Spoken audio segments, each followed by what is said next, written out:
All right, welcome. Let's talk about something I know a lot of you deal with. Does it ever feel like your back and your knee are in this constant competition to see which one can ruin your day first? If that sounds familiar, you are in exactly the right place. Today, we're going to dive into a super practical guide to manage that frustrating pain cycle and get you moving safely again. You know the drill, right? It's that classic scenario. Your back starts complaining the second you try to walk a little farther, but then your knees start screaming if you rest for too long. It can feel like you're just trapped, caught between two alarms you can't shut off. But what if they're not separate problems at all? What if they're actually connected? Okay, let's really sink into this, because getting this one sentence is the key to, well, everything. It's so easy to think of our bodies as having these separate customer service lines, right? One for the back, one for the knee, but that's just not how it works. It's all one interconnected system. So, how does one problem feed the other? Think of it like this. Your body is one single chain, but it has two different alarms. If your knee starts hurting, what do? You might change your stride a little, maybe stiffen your back to protect it. Well, that tiny shift can be enough to set off the alarm in your lower back. Or flip it around. Your back flares up, so you start to unload one leg, and suddenly all this new stress is going right into the knee. See? Different symptom, same movement chain. You know, I learned this the hard way once. I spent an entire week babying a sore knee, just being so careful with it. And guess what? By the end of that week, my low back felt like a locked suitcase. The real issue wasn't just the knee pain, it was all that quiet compensation that was stacking up in the background without me even realizing it. So how do we break out of this cycle? We need a completely new rule book. We're going to toss out that old no pain, no gain idea and bring in a much smarter, more sustainable way to think about movement. This is all about getting back in the driver's seat, day by day. First things first, you've got to pick your starting lane for today.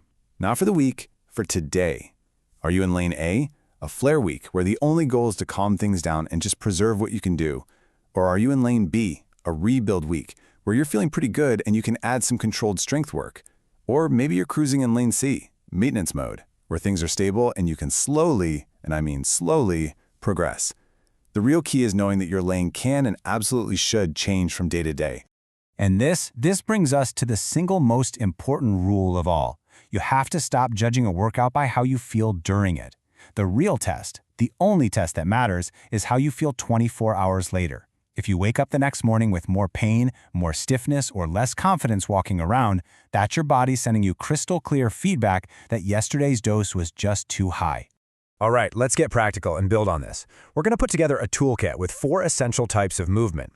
Think of these as your go-to categories for exercising in a way that protects both that nerve in your back and the joint in your knee. First up, nerve calm moves. Now, with something like sciatica, we are not trying to aggressively stretch right into that tingling feeling. That's a huge mistake. Instead, I want you to think of gentle nerve glides. It's like having a smooth, calm conversation with the nerve, not getting into an argument with it. The goal here is just mobilization, not irritation. Second, core stability. And no, I do not mean doing endless crunches. We're talking about smart exercises, like dead bug regressions, that teach your trunk how to control what we call movement leaks. Those are those little moments of instability that happen without you noticing, and we do it without putting any of that compressive stress on your knees. Third, and this one is a real game changer, hip and glute strength.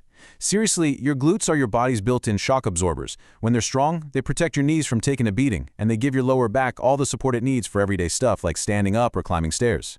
And finally, let's talk about smart cardio swaps. High-impact stuff can just be a recipe for a flare-up when you're in this state. So instead, you want to choose low-impact options. Think a recumbent bike, maybe even walking in a pool if you can. These build your endurance without sending you a massive pain bill the next day. Okay, now let's get into the single biggest mistake people make. The one thing that keeps them stuck in that I felt great yesterday, but I'm wrecked today cycle.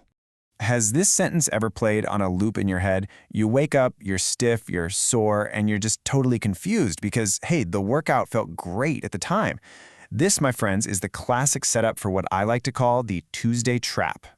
Here's exactly how it plays out. On Tuesday morning, you wake up feeling pretty good. So you celebrate by pushing it a little extra incline on the walk, maybe a few more reps, and it feels amazing. But by Tuesday evening, your knees starts whispering. And by Wednesday morning, that whisper is a full-blown speech, and your back has decided to join the chorus. You're completely wrecked. So, what's the solution? It's not some magic exercise. It's actually a decision. You have to decide to stop rewarding the workouts that feel awesome in the moment, but send you that massive bill 24 hours later. It's about completely shifting your definition of what a good workout even is. So here's how you put that 24-hour rule into practice with a super simple 4-step process. 1. Do your short, low-impact session. 2. Just mentally notice any rise in discomfort. 3, and this is the most important part, the next morning you have to be honest with yourself and check in with your body. And 4, only if you've returned to your normal baseline do you have permission to progress a little bit in your next session.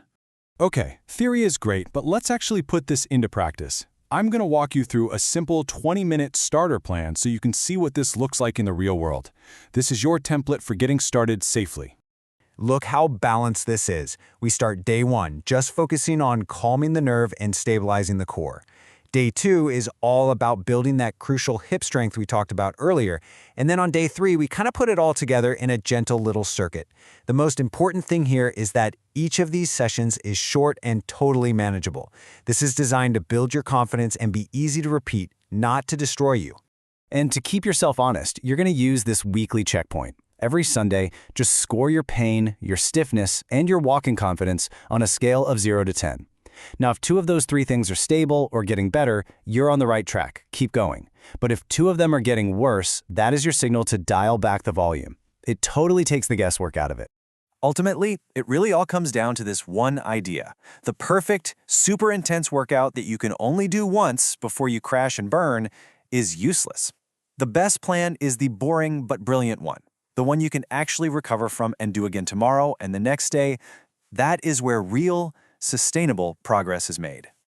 So I'll leave you with this question to chew on. We are all conditioned to believe that pushing harder and harder is the fastest way to get results. But when you're managing chronic pain, what if the exact opposite is true? What if calm, steady consistency is actually your fastest path back to feeling good?